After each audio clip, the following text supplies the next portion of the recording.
Hello good afternoon everyone. Then I hope आप वो लोग सब सही होंगे।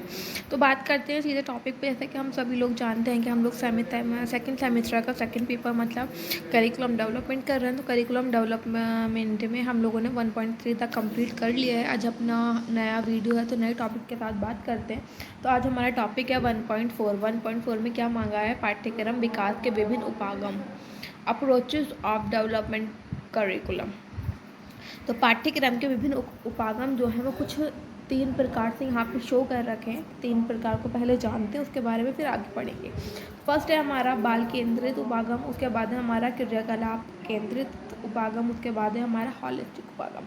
तो अगर बात आती है करिकुलम विकास के कुल कितने उपागम हैं, तो वो टोटल इसके 3 उपागम हैं। फर्स्ट हम देखें बाल केंद्रित उपागम। इसमें बालक सीखने एवं सिखाने का केंद्र बिंदु होता है। मतलब जो इसमें मेन फोकस किया जाता है वो बालक पे, सीखने वाले पे, लर्नर पे किया जाता है। पाठ्यक्रम या कार्यक्रम बनाने से पहले बच्चे की योग्यता, रुचियों एवं आवश्यकताओं का पता होना चाहिए। जब जो भी इनका पाठ्यक्रम या करिकुलम का या फिर कोई प्रोग्राम का निर्माण कर रहा है ऐसे बच्चों के लिए, तो सबसे पहले उनकी जो एबिलिटीज़ होती हैं, योग्यताएं होती हैं, रुचि, उनका इंटरेस्ट होता है, देन आवश्यकताएं, उनकी नीड्स होती हैं, वो पता होना बहुत ज़रूरी है। मानसिक दिव्यांग बच्चे अलग अलग स्तर के होते हैं।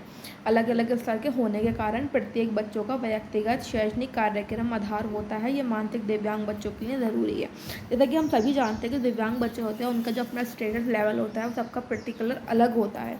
जब भी हम इनके व्यक्तिगत शैक्षणिक कार्यक्रम, इंडिविजुअलाइज एजुकेशन प्रोग्राम की बात करेंगे तो वो, जैसे हम सभी जानते हैं कि बच्चों का लेवल अलग है, इसी के बेस पे इनके लिए जो व्यक्तिगत शैक्षणिक कार्यक्रम यूज करा जाता है कि एक पर्टिकुलर टाइम पे एक स्पेशल एजुकेटर एक ही बच्चे पे काम करेगा। यह मानसिक दिव्यांगता के लिए ज़रूरी है। ये IP कौन से वाले बच्चों के लिए ज़रूरी है? ये ऐसे बच्चों के लिए ज़रूरी है जो मानसिक रूप से दिव्यांग होते हैं। तो इसके जो हमारे उपागम हैं, इसके कुछ क्षेत्र बिंदु दे रखे हैं इन्होंने बाल केंद्रित उपागम के। हम लोग पहले उन्हें पढ़ते हैं। सबसे पहले दे रखा है आधार, क्या इसका बेस है।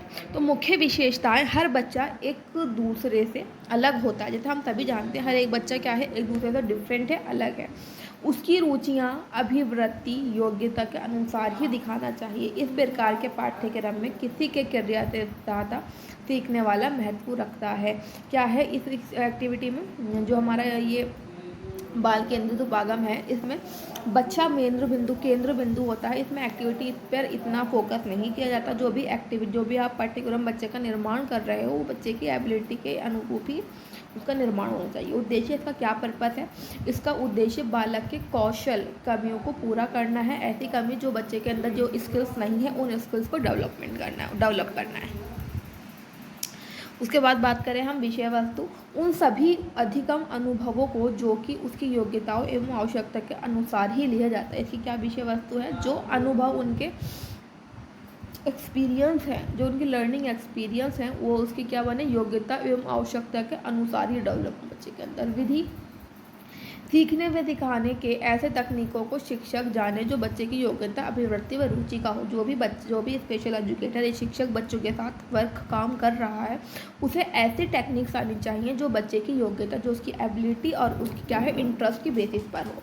आगे बात करें सामग्री, क्या क्या मटेरियल की ज़रूरत है हमें। अधिगम सामग्री बच्चे की योग्यता, बच्चे की जो भी एबिलिटी है, रुचि है, उसकी एज है के अनुरूप हमें सेलेक्ट करनी चाहिए। तो जैसे सामग्री किस प्रकार से होनी चाहिए, यहाँ पे कुछ हमने एग्जाम्पल सेट किए हैं। जैसे चार्ट पेपर हो गया, मॉडल हो गया आदि। ये बच्चे के लिए हमें सामग्री या फिर मटेरियल यूज़ करना होता है। हम बात करेंगे यहाँ पे अगले उपागम की। क्या उपागम है नेक्स्ट बच्चे के लिए? कार्यकलाप केंद्रित उपागम, मतलब कि सेंटर बेस्ड सेंटर बेस्ड, क्या बोल रही हूँ मैं, सॉरी, एक्टिविटी बेस्ड उपागम। इस पाठ्यक्रम में बालक से ज़्यादा क्रिया सीखने में महत्व रखती है। पहले हमने देखा था चाइल्ड सेंटर्ड, है ना, अब हमने देखा एक्टिविटी सेंटर्ड, ये कार्यकलाप केंद्रित। इसमें क्या होता है, इसमें जो होता है, इसमें एक्टिविटी में पर मेन बिंदु होती है, मेन फोकस जो होता है वो एक्टिविटी पर होता है, सीखने वाले पर नहीं। यह बालक के द्वारा चयन की जाती है। जो भी एक्टिविटी है वो चूज हम बालक के द्वारा, जो लर्नर है उसके थ्रू होती है। यह कह दिया जाता है कि शाब्दिक सहायता, मॉडलिंग करके या वास्तविक अनुभव के द्वारा कक्षा में तथा कक्षा के बाद दिखाई जाती है। इसमें जो भी है बच्चे की इंटरेस्ट के बेसिस पे, जो उसे शाब्दिक प्रॉब्लम से वर्बल तो शाब्दिक सहायता या फिर आपका हम बोलें वर्बल प्रॉम्प्ट हो गया, मॉडलिंग हो गया, या फिर जो एक्चुअल उनके एक्सपीरियंसेस है उसके थ्रू, चाहे वो कक्षा में कक्षा के बाहर बच्चों को सिखाए जाएँ। तो इसी के बेसिस पर हमारी एक्टिविटी बेस्ड उपागम या कार्यकलाप केंद्रित उपागम होता है। इसके अंदर भी कुछ विशेष बिंदु होंगे, उन विशेष बिंदु पर पहले बात करते हैं। पहले कुछ दे रखा है, एक ही क्रिया को बार बार अभ्यास कराकर कौशल सिखाया जा सकता है। कौशल सीखने के बाद बाहर उस कौशल क्रिया का सामान्यीकरण किया जाना चाहिए। मतलब जब आप बच्चे को किसी स्किल्स को सिखाना चाहते हो तो उसका हमें बार बार अभ्यास, बार बार हमें प्रैक्टिस में उस चीज़ को लाना पड़ता है, तब जाके बच्चा उस चीज़ को सीखता है।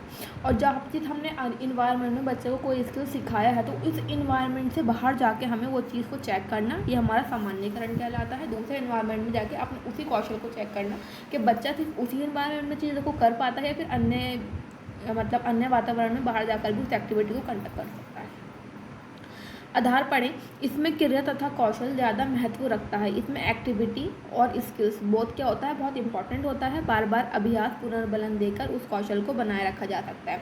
बच्चे के बिहेवियर में उस स्किल्स को डेवलप करने के लिए क्या किया जाता है कि बार बार एक्सपीरियंस और अभ्यास उसकी प्रैक्टिस की जाती है और बच्चे को रेनफोर्समेंट पुनर्बलन दे के बच्चे के अंदर क्या है उस स्किल्स को ज़्यादा टाइम तक बनाए रखा जा सकता है।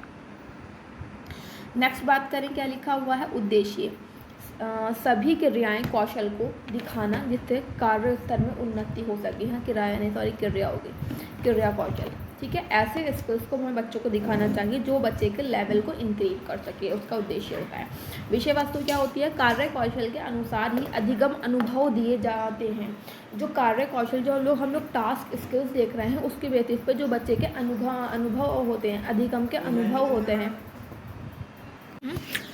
विश्लेषण द्वारा किया जाता है। जो भी कार्य कौशल के अनुसार ही आपको अधिगम लर्निंग के एक्सपीरियंसेस है ना जो आपके हैं वो दिए जाते हैं ताकि कार्य विश्लेषण द्वारा वो काम को पूरा सार्थक रूप से किया जा सके।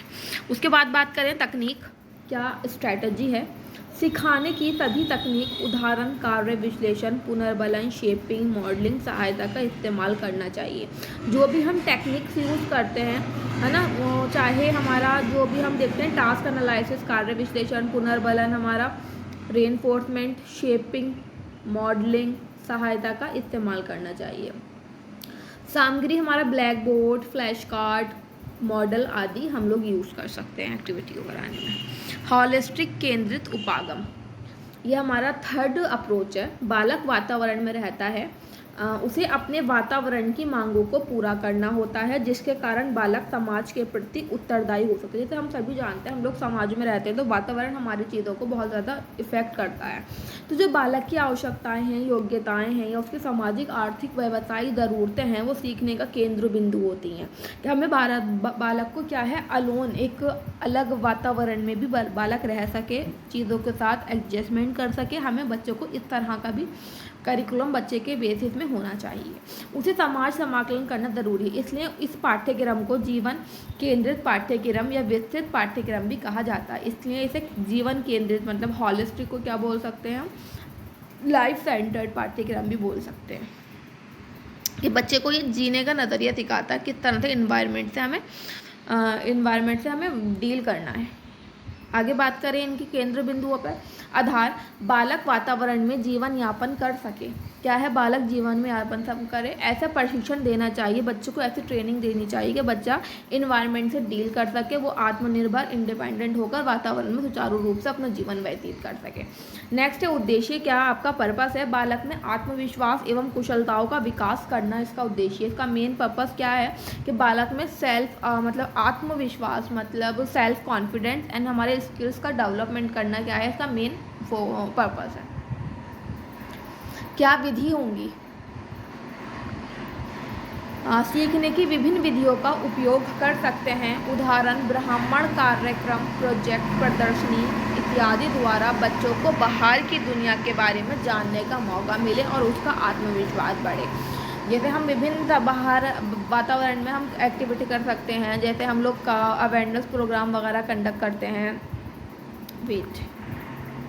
है ना, हम करते हैं, एग्जीबिशंस है, कुछ कार्यक्रम को हम प्रोजेक्ट लगा रहे हैं, कुछ ब्राह्मण घूमने का प्रोजेक्ट है, इस तरह से हम बच्चों के लिए ये चीज़ अरेंज कर सकते हैं, जिससे बच्चे का क्या है आत्मविश्वास बढ़े और बच्चे को और चीज़ों को समझने का और जानने का मौका मिल सके। तो उसके बाद हम बात करेंगे सामग्री या चार्ट, सामग्री या मटेरियल। पिक्चर हम यूज़ कर सकते हैं, chart paper, flash card, trips आदि।